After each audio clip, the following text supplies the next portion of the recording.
Uniform civil code ने एक बार फिर से लॉ कमीशन का ध्यान अपनी तरफ आकर्षित करा है और पूरे देश में आज की डेट में यही चर्चा है, क्या मौजूदा गवर्नमेंट यूनिफॉर्म सिविल कोड के मुद्दे को प्रायोरिटी पे ले सकती है।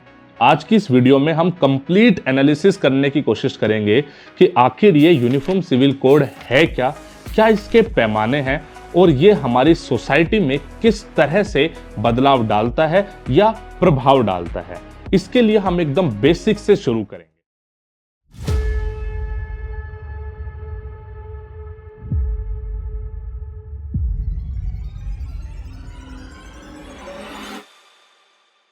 The state government of Uttarakhand tabled a bill today, the UCC bill, that's the Uniform Civil Code.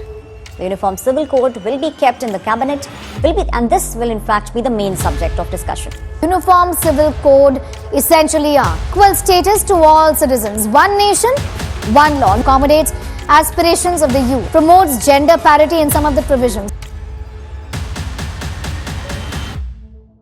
Uniform civil code यानी समान नागरिक संहिता।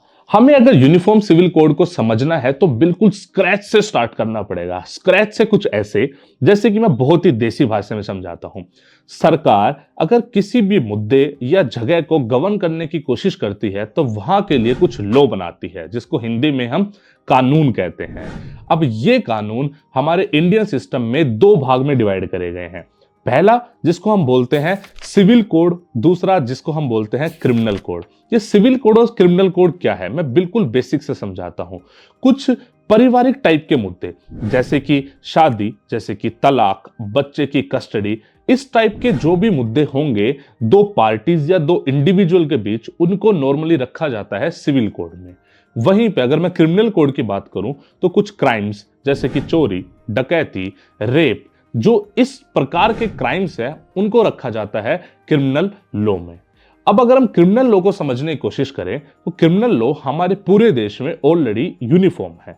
यूनिफॉर्म से मैं क्या समझता हूं, यानी कि अगर सपोज कर लो किसी ने कोई चोरी की है तो वो चोरी चाहे उसने यूपी में करी हो, चाहे उसने दिल्ली में करी हो, चाहे उसने किसी और राज्य में करी हो, अगर भारत के अंदर वो चोरी करी है तो उसकी सजा सेम होगी। और वो सजा किसी भी प्रकार के धर्म या जात पे डिपेंड नहीं करती है। उसको जो सजा डिसाइड करी गई है वही सजा उसको सुनाई जाएगी। यानी कि ये हमारा क्रिमिनल लॉ सेम है, यूनिफॉर्म है। वहीं पे जब हम सिविल लॉ की बात करते हैं तो अधिकतम मुद्दे सिविल लॉ में भी यूनिफॉर्म है, लेकिन कुछ मुद्दे यहां पे डिफर करते हैं मेनली धर्म के बेसिस पे। यानी अगर आप हिंदू हैं तो कानून कुछ अलग बोलता है, अगर आप मुस्लिम हैं तो कानून कुछ अलग बोलता है। यही मुद्दा आज की डेट में डिस्कशन में आ रहा है और यहीं से हमारा टॉपिक निकल कर आता है यूनिफॉर्म सिविल कोड का। मुद्दा यह है, अगर आप हिंदू हैं तो आपकी शादी के कानून, तलाक के कानून कुछ अलग होंगे। अगर आप मुस्लिम हैं तो आपकी शादी व तलाक के कानून कुछ और होंगे। और भी इस टाइप के जो पारिवारिक कानून है वो सारे धर्म के बेसिस पे डिवाइडेड है हमारे इंडियन सोसाइटी में, जिसकी वजह से जो यूनिफॉर्मिटी है वो कहीं ना कहीं मिसिंग है और उसी को लेके मांग चल रही है यूनिफॉर्म सिविल कोड की। यूनिफॉर्म सिविल कोड का मुद्दा नया नहीं है। ऐसा नहीं है कि हम इस पे पहली बार ही डिस्कशन कर रहे हैं। ये मुद्दा बहुत पुराना है। मैं आपको लेके चलता हूं आजादी के टाइम पे। आजादी के बाद जब हमारे देश का संविधान बनने जा रहा था तो 1948 में संविधान सभा में भी इस मुद्दे पे बातचीत करी गई थी। तो सबसे पहले 1948 में नवंबर के महीने में कांग्रेस की एक सदस्य जो कि मुंबई से आती है, मीना जी, उन्होंने मुद्दा उठाया था यूनिफॉर्म सिविल कोड का। उन्होंने बोला था आजाद भारत में जो यूनिफॉर्म सिविल कोड है वो लागू हो जाना चाहिए। उस टाइम पे यूनिफॉर्म सिविल कोड को आर्टिकल 35 में रखा गया था, बाद में इसको आर्टिकल 44 में शिफ्ट कर दिया गया था। ये उस टाइम की बात मैं कर रहा हूं जब हमारा संविधान बन के रेडी नहीं हुआ था और बस डिस्कशंस चल रही थी। लेकिन जब ये यूनिफॉर्म सिविल कोड की बात उठाई गई तो बहुत सारे हमारे मुस्लिम भाई जो कि संविधान सभा का ही पार्ट थे, उस चर्चा का ही पार्ट थे, उन्होंने बोला कि ये तो गलत हो जाएगा, आप हमारे धर्म में हस्तक्षेप कर रहे हो। और इस टाइप के बहुत सारे मुद्दे खास तौर से मुस्लिम कम्युनिटी से संविधान सभा के सामने आए। तो उस टाइम के जो मौजूदा ड्राफ्टिंग कमेटी के चेयरमैन थे डॉक्टर B.R. अम्बेडकर साहब, वो सोचने पे मजबूर हुए एंड जो उनकी ड्राफ्टिंग कमेटी थी उन्होंने एक बार इसको डिस्कस करना जरूरी समझा मुस्लिम भाइयों से कि किस तरीके से आपकी ये बात हम संविधान में डालें या ये बात किस तरीके से सही है। तो उस पे मुस्लिम भाइयों ने ये बोला था, उन मुस्लिम भाइयों में नाम भी लेना चाहूंगा कि कौन कौन उस टाइम पे शामिल थे।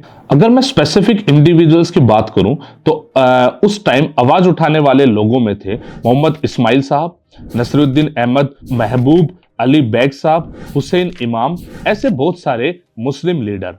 लेकिन उनका कहना यह था कि आर्टिकल 19 हमें अधिकार देता है कि हमारे रिलीजन में किसी टाइप की कोई हस्तक्षेप ना हो। एक बात का आप ध्यान करिए, मैं उस टाइम की बात कर रहा हूं जिस टाइम पे हमारा संविधान पूर्ण रूप से तैयार नहीं हुआ था। ये बात बाद में आर्टिकल 19 से उठा के आर्टिकल 25 में डाल दी थी। और आज आप सबको पता है हमारा संविधान फंडामेंटल राइट्स के अंदर बात करता है आर्टिकल 25 से 28 में कि आप किसी भी टाइप के धर्म में हस्तक्षेप नहीं करेंगे, या फिर मैं इसको सीधी भाषा में बोलूं तो एक इंसान अपने धर्म को अपनाने, उसके प्रैक्टिस करने और उससे रिलेटेड जो भी वैल्यू सिस्टम है उसको अपनाने, प्रैक्टिस करने के लिए फ्री है। तो उन्होंने बोला कि इस तरीके से तो हमारे फंडामेंटल राइट्स का ही आप उल्लंघन कर रहे हो। तो इस सारी डिस्कशन के बाद अल्टीमेटली यूनिफॉर्म सिविल कोड को डाला गया डीपीएसपी में, यानी directive principle of state policy में, आर्टिकल 44 के अंतर्गत। ये क्या है डीपीएसपी? डीपीएसपी बेसिकली सरकार की वो नीतियां हैं जो आइडियली सरकार को बनानी चाहिए एक बेटर गवर्नेंस के लिए।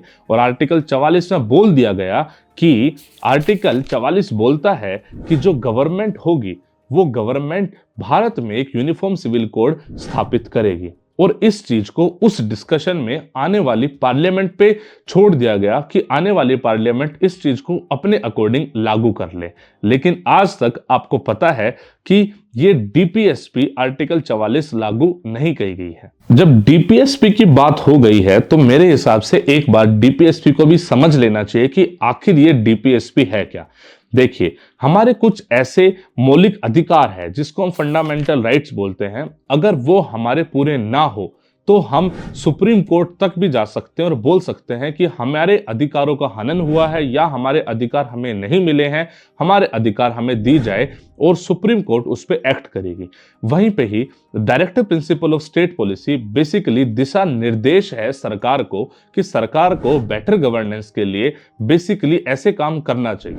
लेकिन अगर सरकार उस पर काम ना करे तो आप सुप्रीम कोर्ट के दरवाजे जाके नहीं खटखटा सकते। आप नहीं बोल सकते कि ये काम यहाँ पे लिखा गया था डीपीएसपी में, उसको पूरा नहीं करा गया, आप इसके खिलाफ कुछ एक्शन ले।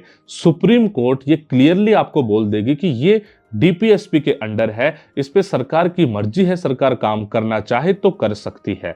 और यही हुआ है आज तक यूनिफॉर्म सिविल कोड के साथ। यूनिफॉर्म सिविल कोड की मांग पहले भी उठती रही है, हालांकि बहुत सारे केसेस में supreme court and high court ने बार बार इस बात पे जोर दिया है कि भारत में यूनिफॉर्म सिविल कोड आ जाना चाहिए। लेकिन अगेन इसको कंपल्सरी सुप्रीम कोर्ट नहीं बना सकती, इसको लागू तो जब सरकार चाहेगी तभी होगा।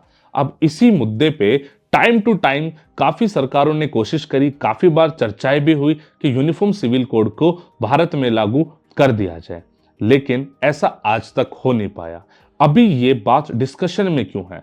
ये डिस्कशन में इस वजह से है बिकॉज उत्तराखंड की असेंबली में यह बोल दिया गया, जो 6 फरवरी को सेशन स्टार्ट होना था, जो कि स्टार्ट हो भी चुका है, कि हम इस दिन यूनिफॉर्म सिविल कोड पे बिल पेश करेंगे।